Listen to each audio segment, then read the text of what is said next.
Oh, yung mga babae dyan na nagsosuot ng backless. Kundi naka-backless, naka-off shoulder. O, anong kalandian yan, te? Diyos ko po. Parang gustong-gusto mong nire-rape ka, no? Huwag ka na magdamit. Magbra ka na lang. Ayos-ayosin mo. Tagay ko yung mukha mo. Landi? Ayusin niyo yung damit niyo kung ano kayong mabastos. Lagi kayo nababastos dahil dyan. Okay lang naman magsuot nun eh. Pero wag niyo naman araw-arawin. Ang tipid niyo sa tela. Kay usap. Sigilan niyo na yung kaartean niyo. Hindi bagay sa inyo. Visit kayo. Saka yung mga maaarte sa pagkain dyan.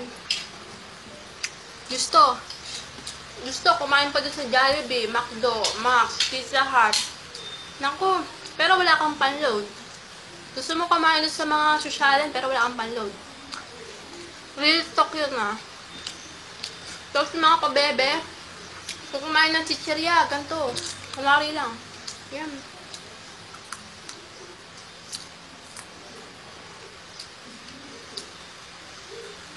Ay nako, anong oras ka pa matatapos niyan? Pabebe ka. Ang arte mo. Saka ano pa ba yun? Yung mga naka-jacket sa initan, para daw hindi masunog yung balat nila. Oy kuya, ang OA mo. Hubarin, real talk, varsity pa, varsity jacket. Hubarin mo yung varsity jacket na yun, ang asim. Tignan mo yung kilikili, basang-basa. Tiis pogi, tiis ganda. Tapos, yung mga maaarte magsalita. OMG, it's so GRRR. Duh, what's that? Oh, I'm gonna go there. Mainit dito. Baka masunog yung skin ko. Yeah. Sko. Isa pa, kukotongan na kita. Ang kaibigan ko, sinasabi na mga ganyan mga pabebeng salita. Ayun, binugbog ko. Hanggang ngayon, comatose pa. Naku, tigil-tigilan nyo nga ako. Ang pababebe ninyo, hindi bagay sa inyo.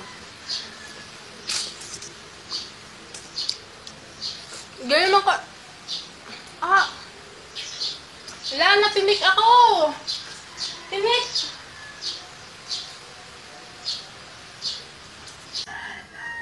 Basta yun lang. Bakit pabebe, okay? Galit ako sa pabebe. Ganyan naman...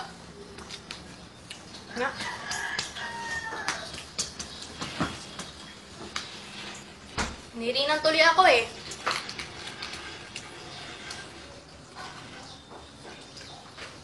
Saka pala yung mga pabebe sa pag-inom. Makikinom na nga lang, ang arte-arte pa. Kapag iinom, hiramin, tapos kailangan punasan. Hanggang dito pinupunasan. Ano te, syunga ka? Niinom ba tong part na to? Hanggang dito pinupunasan mo. Grabe kayo. Yun lang. Tandaan nyo na.